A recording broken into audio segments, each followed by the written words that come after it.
সকলকে জানাই 15 আগস্টের শুভেচ্ছা।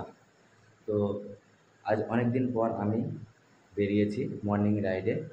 সেটা না কোথায়, সেটা যাচ্ছি আজকে আমি আজাদ হিন্দ ধাবা, যেখানে বাইকার্সদের স্বপ্ন থাকে। তো আমি পুরো রেডি হয়ে গেছি, এবার আমি বেরোবো। তো চলো গাইজ, তোমাদের সঙ্গে পুরো কথা যেতে যেতে হবে, কেননা আমি অলরেডি লেট হয়ে গেছি। গৌতম দা বারবার ফোন করছে। তো চলো বাদবাকি কথা তোমাদের সঙ্গে যেতে যেতে হচ্ছে। হ্যাঁ ফ্রেন্ড, দেখতে পাচ্ছ ভোরের আলো পরিষ্কার হতে হতে আমি এসে পৌঁছে গেছি সীমানগর। আর এই সেই রোড, কৃষ্ণনগর করিমপুর। মনে পড়ছে তোমাদের? অনেক দিন পর আজকে আমি ভোরবেলায় রাইড করছি। তো এত ভালো লাগছে, কি বলবো তোমাদের। পিছনের দিকটা তোমাদের দেখাতে পারলাম না, কি কারণে, মানে প্রচণ্ড অন্ধকার ছিল, সেই কারণে আমি দেখাতে পারিনি তোমাদের। তো এখন দেখো পুরো আলো হয়ে গেছে, দেখতে পাচ্ছ পরিষ্কার হয়ে আছে। তো সেই কারণেই আমি ভিডিওটা চালু করে দিলাম তোমাদের জন্য। ভোরের হাওয়া আর এত সুন্দর নরম আবহাওয়ায় রাইড করতে যে এত ভালো লাগে তোমাদের কি বলবো। তোমাদের সঙ্গে কথা বলতে বলতে পৌঁছে গেলাম কৃষ্ণনগর বাস স্ট্যান্ড। আর এই হচ্ছে কৃষ্ণনগরের সকালের কিছু ভিউ। দেখতে পাচ্ছ তোমরা, কেমন লাগছে অবশ্যই কমেন্ট করে জানাবে। আর এখনও যারা আমার চ্যানেলটাকে সাবস্ক্রাইব করেনি তারা অবশ্যই সাবস্ক্রাইব করে দেবে। তো আমি প্রথমে যাব গুড়িয়া দিদের বাড়িতে, সেখান থেকে তারপর একসঙ্গে আমরা বেরোবো। তো চলো প্রথমে যাওয়া যাক গুড়িয়াদের বাড়িতে।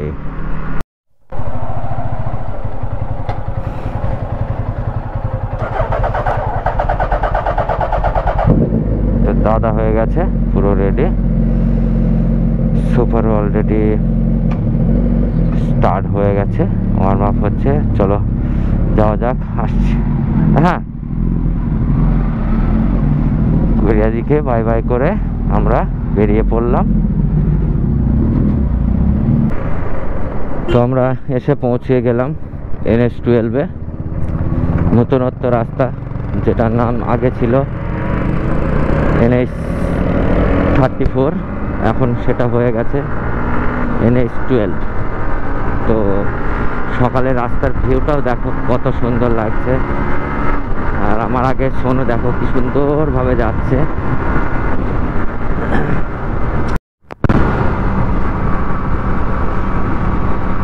যাই হোক, আমি NH-12 ছেড়ে এবার ঢুকে পড়েছি কল্যাণী রোডে। তো আমরা কল্যাণী হয়ে মগরা যাব, এর আগেও বললাম। মগরা থেকে তারপর ডানকুনি। তো এই রাস্তাটা যেটা যাচ্ছে, এটা যাচ্ছে মানে কল্যাণীর ভেতর দিয়ে। আর সামনে জাগুলি মোড় থেকে গেলে ওটা অনেকটা ঘুরতে হতো, সেই কারণে আমরা কল্যাণীর ভিতর দিয়ে চলে যাচ্ছি। গাইস, এই এক খতরনাক জায়গা।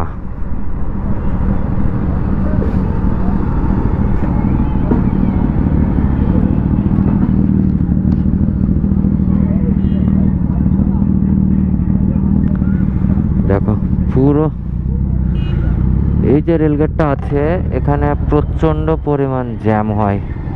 মানে রেলগেট পড়লে মানে কমসে কম আধা ঘন্টা এখানে দাঁড়াতে হবে, সেরকম পরিস্থিতি। রেলগেটে মানে ট্রেনের জন্য জ্যাম না, মানে ওখানে রেল লাইনের কিছু কাজ হচ্ছে, সেই কারণে গেট নামিয়ে রেখেছে। তো সেই কারণে ওখানে দেরি হয়ে যাওয়ার কারণে আমরা ওখান থেকে মানে অন্য একটা রাস্তা নিয়ে মানে কল্যাণী স্টেশন হয়ে আমরা বেরিয়ে যাচ্ছি। কেননা অতক্ষণ দাঁড়িয়ে থাকার সময় আমাদের নেই, কেননা আমাদের একটা টাইম দেওয়া আছে ডানকুনিতে, সেই টাইমের মধ্যে আমাদের পৌঁছাতে হবে। আমরা অলরেডি চলে এসেছি কল্যাণীর ভিতরে। এই যে দেখতে পাচ্ছ পুরো কল্যাণী সোসাইটির যেসব আছে আর কি, তোমরা কল্যাণী পার করে চলে এসেছি একদম মগরা ফ্লাইওভারের কাছে। এই হচ্ছে মগরা ফ্লাইওভার।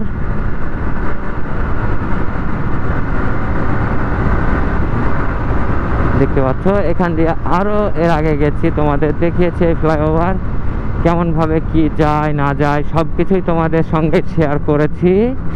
তো আজকেও আরেকবার শেয়ার করছি।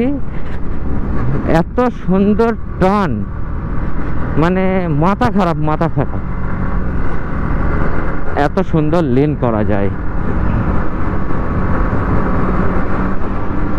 তো আমরা অলরেডি পৌঁছে গেছি ডানকুনি। তো ডানকুনি থেকে আমরা এবার যাব ডান দিকে, কেননা আমাদের যে স্পটটা আছে সেটা হচ্ছে ডানকুনি টোল প্লাজা। তো ডানকুনি টোল প্লাজা যেতে হলে আমাকে এখন ফ্লাইওভারের নিচ দিয়ে যেতে হবে, কেননা ফ্লাইওভারের উপর দিয়ে গেলে আমাকে ওপরে গিয়ে আবার এই দিক থেকে ইউটার্ন করে তারপর ঘুরতে হবে। তো সেই কারণে আমি আর ওটা করলাম না, আমি ব্রিজের নিচ দিয়ে ডান দিক মেরে একবার মানে সামনে গিয়ে আমি উঠে পড়বো। অলরেডি চলে আসছি NH6।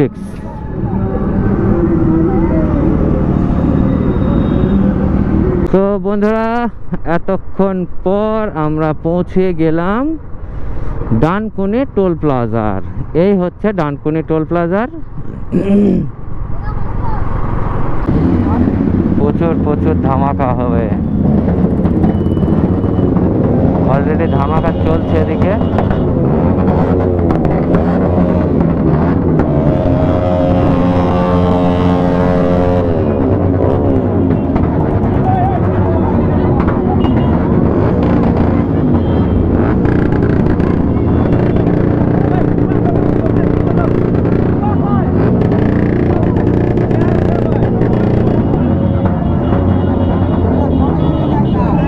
আমাদের যে টর্নেডো গ্রুপ দেখতে পাচ্ছ সামনে পুরো লাইন আপ হয়ে গেছে। তো এখান থেকে এবার সোজা যাব আমরা আজাদের ধাবা। আর দেখতে পাচ্ছ কেমন रैप वगैरह सब कुछ चल रहा है। जाहिर जाहिर तो है उधर।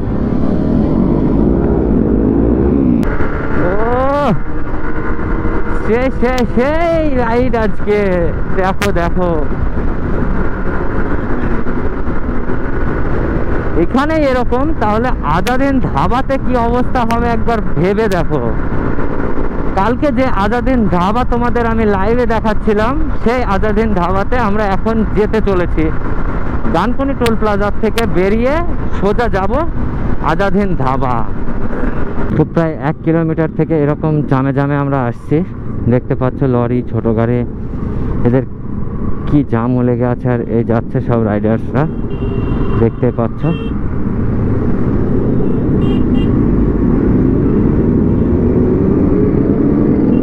কি অবস্থা হয়েছে দেখো। ও অ্যাক্সিডেন্ট হয়েছে এখানে, সেই জন্য দাঁড়িয়ে আছে, এই জন্যই জামটা লেগে আছে। তো শেষমেশ দাদা একটু স্লো করাতে দাদার কাজ পর্যন্ত পৌঁছাতে পারলাম।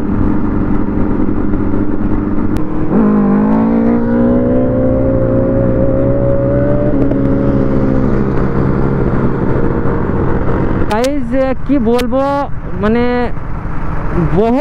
খুব খতরনাক একটা অ্যাক্সিডেন্ট হয়ে গেছে পুরো আমার সামনে।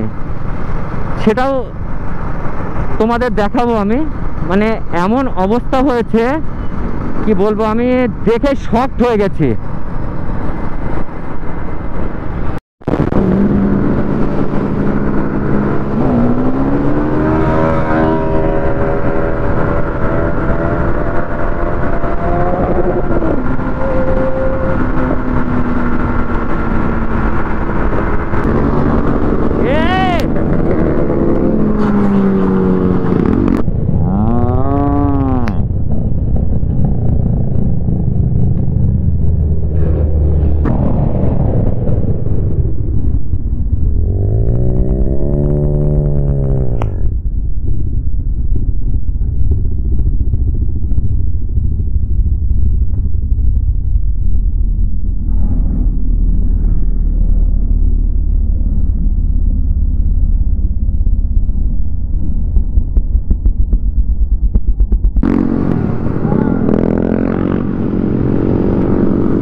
বাবা,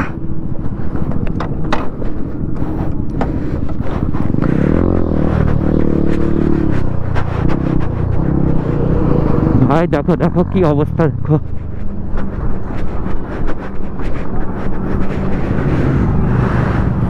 এই ভয়টা পাচ্ছিলাম। ছি, ছি, ছি, ছি। ভাই দেখো কি করে দিয়েছে।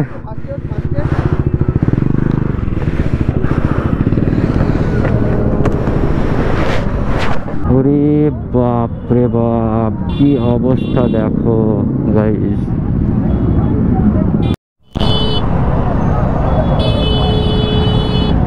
গাইস অবস্থা দেখো, অবস্থা কি অবস্থা দেখো, আজাদিন ধাবার অবস্থাটা।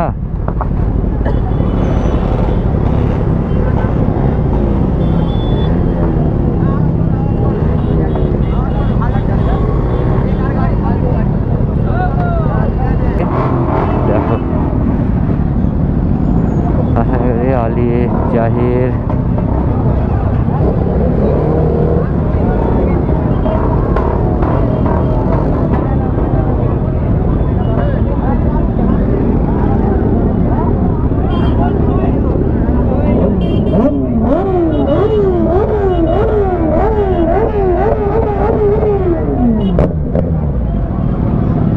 ভালো তো।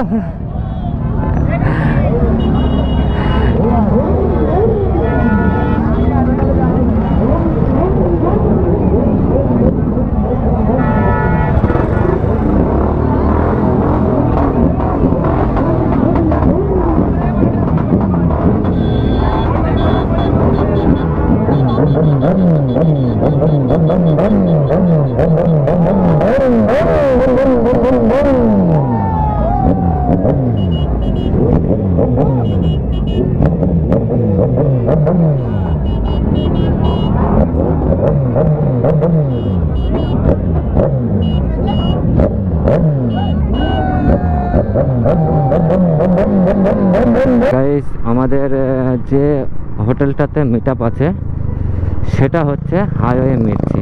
তো আমরা অলরেডি হাইওয়ে মির্চির কাছে চলে এসেছি। এই যে রাস্তার উল্টো দিকে যে হোটেলটা দেখতে পাচ্ছি এটাই হচ্ছে হাইওয়ে মির্চি। তো আমরা এখন ওদিকে যাব। তো আমরা এসে পৌঁছে গেলাম হাইওয়ে মির্চি ধাবা। তো এখানে হচ্ছে আমাদের ক্যাস্টল প্রবাল থেকে যে অনুষ্ঠান করা হয়েছে।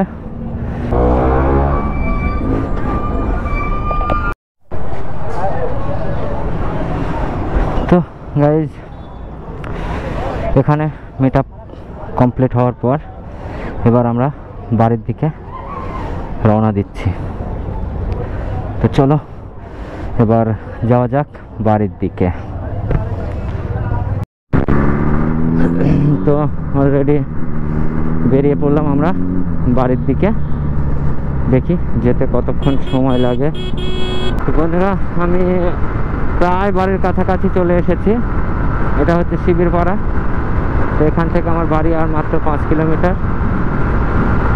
তো সেফলিভাবেই গেছি, সেফলিভাবে এসছি। তারা আমার চ্যানেলটাকে সাবস্ক্রাইব করনি, অবশ্যই সাবস্ক্রাইব করে দেবে। আর ভিডিওটা কেমন হয়েছে তোমাদের দেখার পর কেমন ভালো লাগলো কি খারাপ লাগলো সবই কমেন্টের মাধ্যমে অবশ্যই জানাবেন, লাইক শেয়ার করবেন। তো আজকের ভিডিওটা এখানেই শেষ করছি। সকলে ভালো থাকবেন, সুস্থ থাকবেন, আর আমাকে একটু সকলে মিলে হেল্প করবেন। চলো বাই।